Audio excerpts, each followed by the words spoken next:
up high, and the dreams that you dream of once in a lullaby.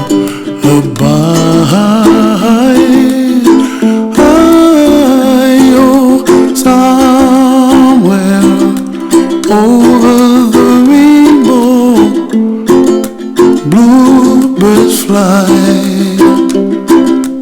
and the dreams that you dream of, dreams really do come true. Ooh, someday you wish upon a star, wake up where the clouds are far behind. Be where trouble gets like lemon drops, high above the chimney top. That's where you find me. Oh, somewhere over the rainbow, bluebirds fly, and the dream that I'm filming you right now. This is one of those little keepsakes forever. can't die. The top of my head looks a lot like my father's, maybe in about 15 years. Wake up where the clouds are far behind. Be where trouble melts like a lemon drops, high above the chimney top. That's where you find me. Oh, somewhere over the rainbow, way up high, and the dreams that you dare to, why, oh why can't I?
Life, keep me free from birth, give me hope, help me cope with this heavy load, trying to touch and reach you with heart and soul.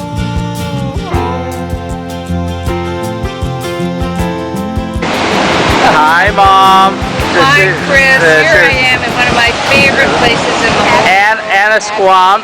This is Jeannie's 70th birthday. Yes, And it she's is. older.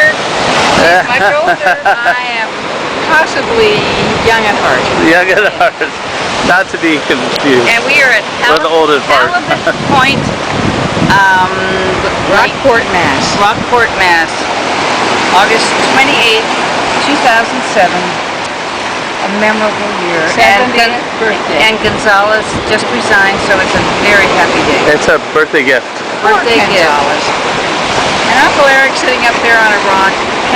Get Uncle Eric on the rock. We'll try to do this with the light source being directly in our face here. He's over there in the corner. And here's Dad, thinking about the next great American novel. He's going to write about himself this next time here. And his arms are not in a defensive posture at this point.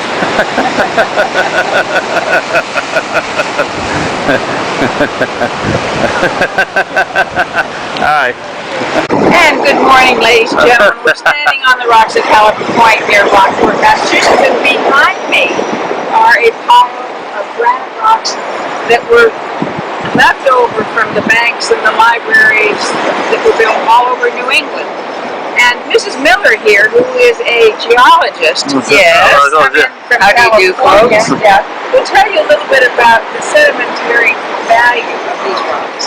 Yes, well, granite has been used for centuries because it's so hard, like my sister, and it lasts forever, like she does. And thank you very much. You're not off the hook yet. This is Bob Hope, and she thinks she's Gracie Allen. Gracie. Well, tell us, Gracie. Say goodnight, Gracie. Say goodnight, Gracie. Good night, Gracie. All right, there we go. So, you know, my mother's getting this award, and I don't know, I think it's over the top a little bit. Can I get your comments on this? You're not really asking that, are you? No, I'm not really asking that. I think she's worked very hard for this award, and she's deserving. And are the Oscars tonight? Is that what that is? That's there is. There's a lot of And her build-up. producer and director are involved. I think Jean is the Marty Scorsese of the USD alumni. I'm surprised she hasn't gotten it 10 years ago, 20 years ago. Yeah, there's a lot of love here. Would you care to comment on I would have to say this is long overdue, and it's about time. All right, I think that covers it. When Jean Hicks Miller came to the San Diego College for Women, President Bush was 9 years old. The average price of a home in San Diego was $7,000. And Rock Around the Clock was at the top of its charts. That was a while ago. But fortunately for us, Jean graduated from the College for Women but never left the University of San Diego. The Mother Rosalie Clifton Hill Award for Service to the university couldn't go to a more deserving person. Let's meet Jean. God, here we go. College for Women was little more than a construction site in 1955, perfectly suited to a young student from Palm Springs. Jean Hicks came to USD looking for direction. What she found was purpose. The USD College for Women was co-founded by the Religious of the Sacred Heart. Its leader was a diminutive Reverend Mother whose big ideas and even bigger heart left an indelible impression on the fledgling college and its students. In Jean Hicks, the USD experience fostered a love for education that became a passion and a bond with the institution that would last a lifetime. I arrived here a rather unfocused student, and I did not have a picture of where I was going with my future. I knew that I needed an education, and I knew that this was the good place to be. I had no idea until later, really, the caliber of the teachers here that was so excellent. They made things interesting for me that had not interested me in the past. And after I left, it was this realization of how lucky I had been to get such good education. Hicks was also at the heart of the College for Women's social life. Dating at USD was always interesting. There was the men's college across the street, and the boys over there, we called them, were very, very nice. But it was easier at that time to date the Navy officers because they had cars and could take us to the officers' club, and you didn't have to be 21 to drink. And so that, of course, was a very, very alluring atmosphere. When she was first dating Ken here at the university, Jean had her good times, but after she met Ken, she had eyes for no one else, and that has been a wonderful and beautiful relationship in her life, which has grown and deepened and is wonderful to see. Hicks and Ken Miller married 3 weeks after graduation. His career took the growing family to Philadelphia, Denver, and Los Angeles, way stations on the way back to San Diego and to USD. When the Miller children were young, car trips were punctuated by rousing games of Spot Mommy's College. My mother was always so proud of USD that she was, even though we knew where it was, I mean, it's written in our DNA, we know where USD is. Driving her up and down the Friars Road or I-8, we always knew that the question would ultimately come, where's Mommy's College? And then over the years it turned into a game who could be the first to spot it. No, my sisters would block me out on purpose. It was very frustrating. I still have some issues I need to work through.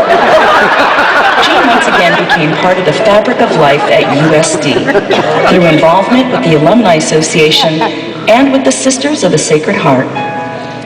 As a volunteer, whenever I would ask for a group from that particular decade to step forward, Jean always led the pack. In my early days in the development of the Alumni Relations Program, there was a critical need for the institution to claim the legacy of the Religious of the Sacred Heart and of the alumni of the Sacred Heart. As a Sacred Heart alumna, Jean carried that banner extremely well and always has. She has a deep and abiding faith.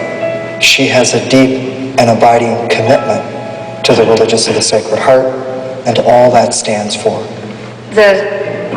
We called them Mothers of the Sacred Heart at that time, were very much focused on our, not only our education, but our growth as women.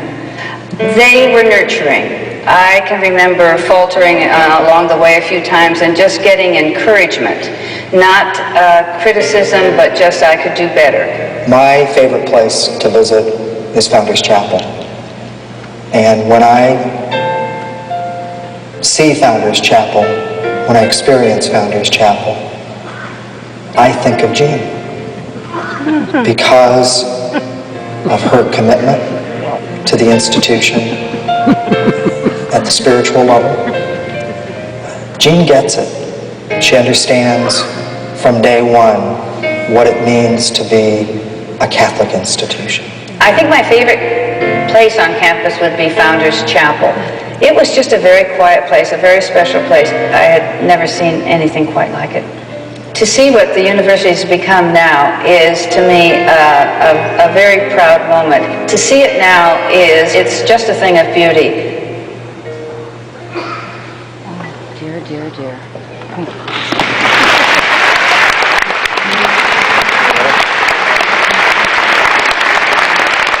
To present this award, please welcome back President Mary E. Lyons.